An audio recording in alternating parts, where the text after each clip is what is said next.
بسم اللہ الرحمن الرحیم۔ آج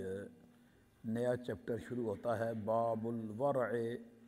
فی المسعی، سعی کرنے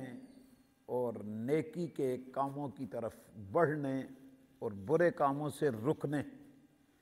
اس بارے میں آج کا چیپٹر ہے کہ ورع حاصل ہوتا ہے چلنے کی طرف، کہ بندہ نیکی کی مجلس کی طرف چلے۔ السعی کا معنی ہوتا ہے چلنا۔ حضرت سعید بن ابو سعید المقبوری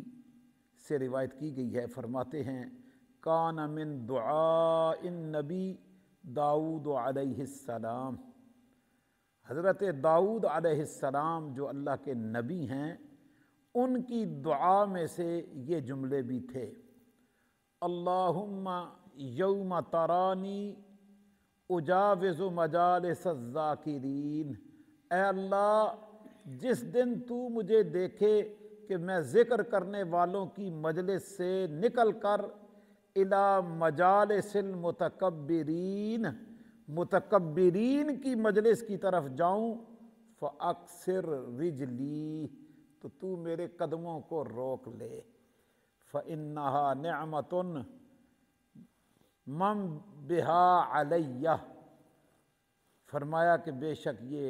تیری طرف سے انعام ہوگا مجھ پر کہ میرے قدم متکبرین کی مجلس میں جانے سے رک جائیں،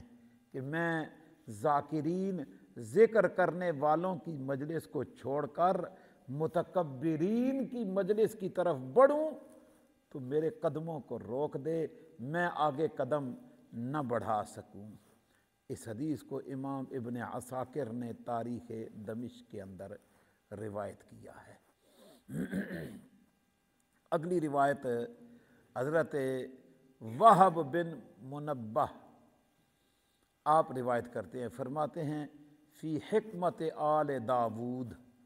حضرت داؤد علیہ السلام کی اولاد کو اللہ نے جو حکمت عطا فرمائی، ان حکمت کی باتوں میں سے یہ ہے کہ حق علی العاقل اللہ یرا طاعنا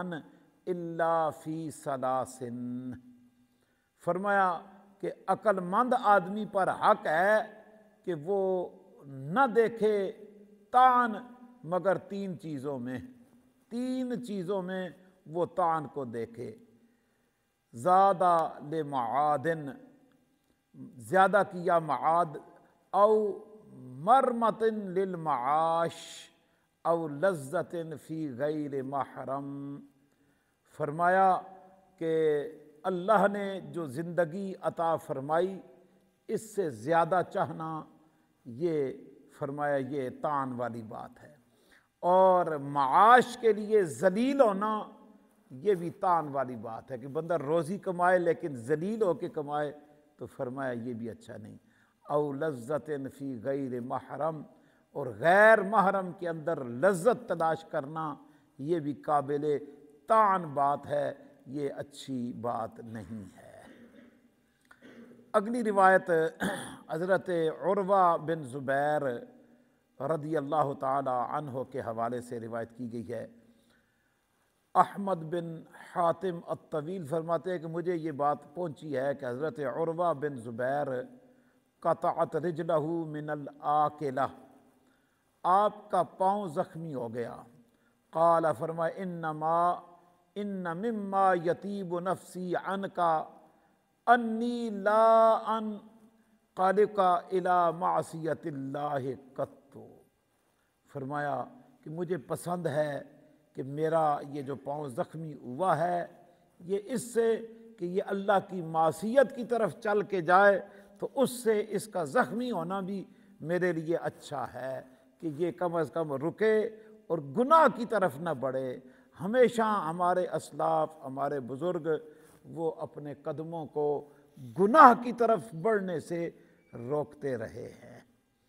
اگلی روایت حضرت شبیل بن عوف روایت کرتے ہیں، فرماتے ہیں ما اغبرت رجلائی فی طلب دنیا، فرماتے ہیں کہ میرے پاؤں دنیا کی طلب میں کبھی بھی گرد آلود نہیں ہوئے، ان پہ گرد و غبار نہیں پڑی،